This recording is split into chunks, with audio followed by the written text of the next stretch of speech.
Bonjour et bienvenue. Aujourd'hui, on va explorer en détail un message assez spécifique qui circule autour d'une initiative H, Victory with H. Notre point de départ, c'est une transcription YouTube. On y entend Chris Johnson qui relaie des infos qui viendraient directement d'Ash, Mafara, enfin, apparemment via un certain RAID. Alors, le but ici, c'est simple. On va décortiquer ce message point par point, essayer de comprendre la logique, le contexte, et puis ce que ça implique pour les gens qui suivent ça. Ce qui est intéressant, c'est cette promesse d'équité, d'opportunité, mais communiquée via plusieurs intermédiaires. C'est assez particulier. Bon, alors allons-y. Oui, et d'ailleurs, cette structure de communication, c'est déjà fascinant en soi, vous ne trouvez pas? On a une info qui passe de main en main, H parle à Red, qui parle à Chris Johnson, qui lui s'adresse à son public, et il mentionne d'autres relais comme Suzy, c'est une sorte de cascade, quoi. Et ça montre bien l'importance que la communauté accorde à ces mots précis, même s'ils ne viennent pas directement de la source. C'est traité comme du quasi-officiel. Tout à fait. Alors, entrons dans ces fameux points numérotés attribués à H. Mafara. Le premier point, il dit que l'entreprise, un terme un peu vague, est en train d'examiner les candidatures et de trier des rapports. Qu'est-ce qu'on peut en tirer? D'abord que ça confirme qu'il y a eu une étape avant, une phase où les gens ont dû postuler, envoyer quelque chose.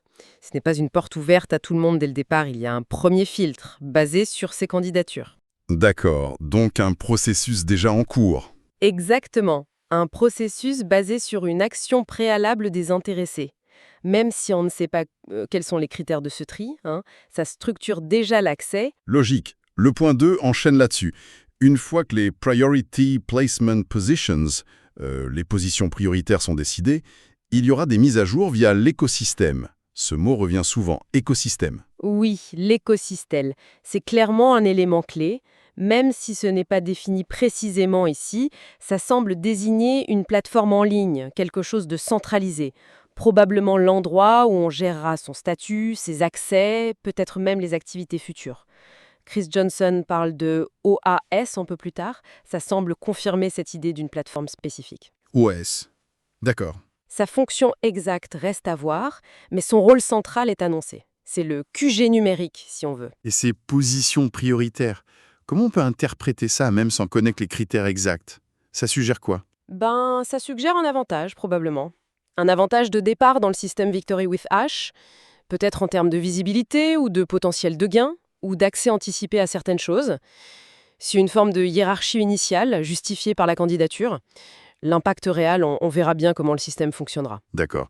Ensuite, on saute au point 4 dans la source. Là, on annonce l'envoi des lettres d'acceptation pour la semaine suivante. Et une instruction, vérifier l'écosystème OAS et ses emails. Classique, la double vérification plateforme et email, pour être sûr que l'info passe.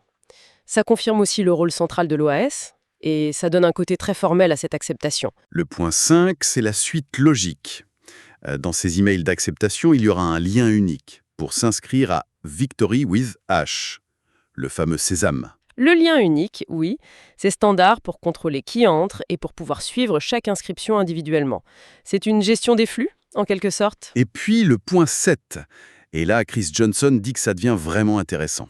On parle d'une fenêtre de temps courte et spécifiée pour que ces fameuses top positions s'inscrivent. Ça met un peu la pression, non? Exactement. Une notion d'urgence pour les premiers sélectionnés. Ça renforce le côté un peu exclusif de cette première vague. On voit bien la méthode, Candidature, sélection et priorisation, notification officielle, lien unique et hop, fenêtre d'inscription limitée pour les prioritaires. C'est très contrôlé comme lancement. Oui, c'est très structuré. Et ce contrôle nous mène au point 8, qui est présenté comme le principe fondamental d'Ashmafara, l'équité. C'est là-dessus que Chris Johnson insiste beaucoup.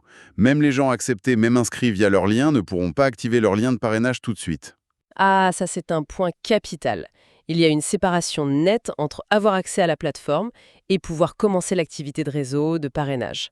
L'accès est en plusieurs étapes, oui, mais le démarrage de l'activité de parrainage, lui, sera synchronisé. Tout le monde en même temps. C'est ça.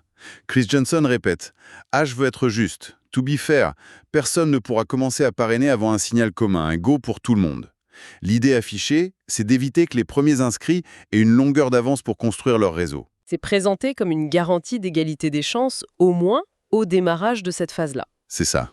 Alors, au-delà de l'affichage d'équité, qui est sûrement important pour que la communauté reste soudée, cette synchronisation, elle a aussi des implications stratégiques. C'est-à-dire? C'est une tactique assez connue pour créer un énorme pic d'activité tous en même temps.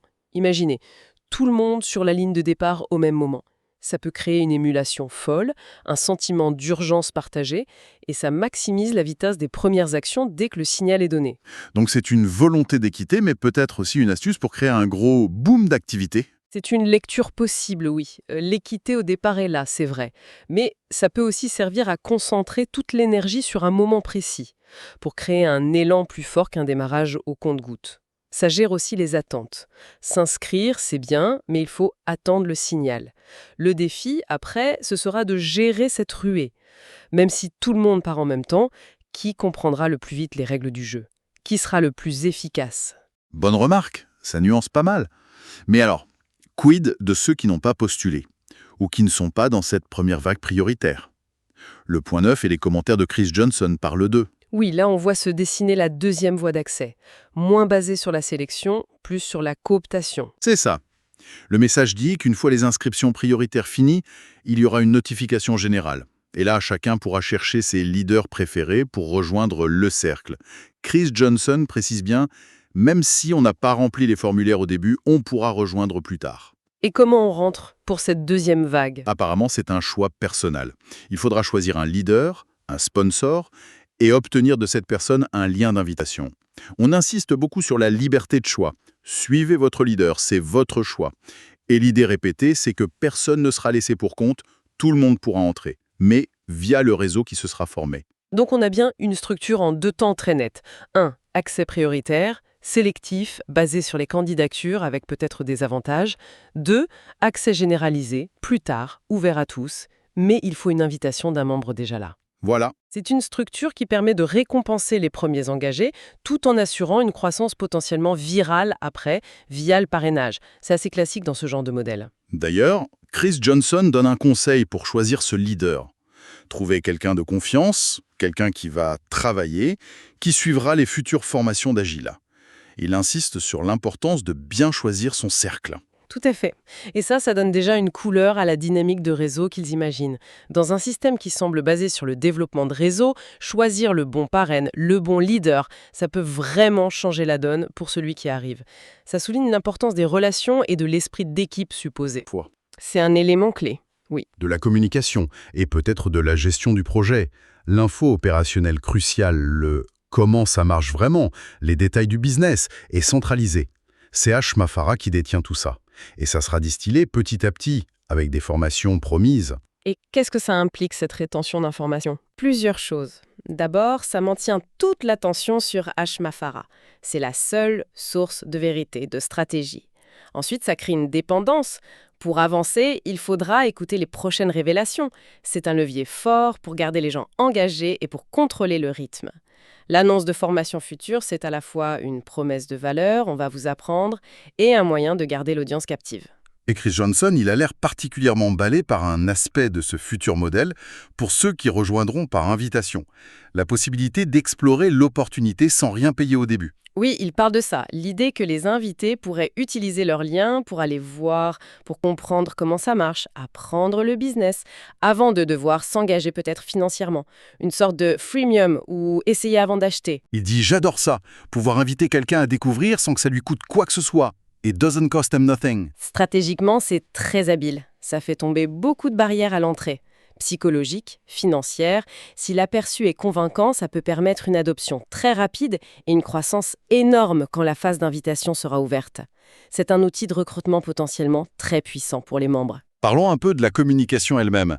Pourquoi est-ce que Chris Johnson, Red, Suzy répètent tous le même message? Elle l'explique. Oui, il dit qu'ils ont des audiences différentes, des followers différents. Donc la stratégie est assez claire. Utiliser plusieurs influenceurs, plusieurs relais dans la communauté pour être sûr de toucher tout le monde. L'objectif affiché, c'est que tout le monde ait la bonne information, les mots d'H, de façon cohérente et exacte, peu importe qui ils suivent d'habitude.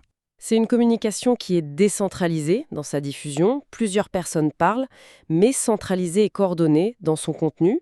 Tout le monde dit la même chose venant d'Ashmafara. Ça vise la cohérence, ce qui est essentiel au début, et ça maximise la portée. Chaque relais amplifie le message dans son réseau tout en renforçant l'autorité de la source, Hashmafara. C'est une gestion de l'info assez bien pensée pour une communauté en ligne. D'accord. Et pour être complet sur la source, la transcription contient aussi quelques petites choses plus personnelles de Chris Johnson. Rien de crucial, mais il parle de ses équipes de sport, les Tigers, les Lions. Il râle aussi un peu contre les soucis techniques avec les sous-titres, CC. Il s'excuse auprès de sa communauté sourde et malentendante. Oui, ce sont des petits apartés qui rendent le personnage plus humain, plus proche de son audience, mais ça reste en marge du message principal qu'on analyse. Et il finit sa diffusion sur une note d'actualité. Il dit qu'il vient d'apprendre qu'il y a eu un accord de paix peace deal au Moyen-Orient. Il exprime sa gratitude. Et il enchaîne tout de suite sur le besoin de s'occuper des gens qui ont faim, starving people.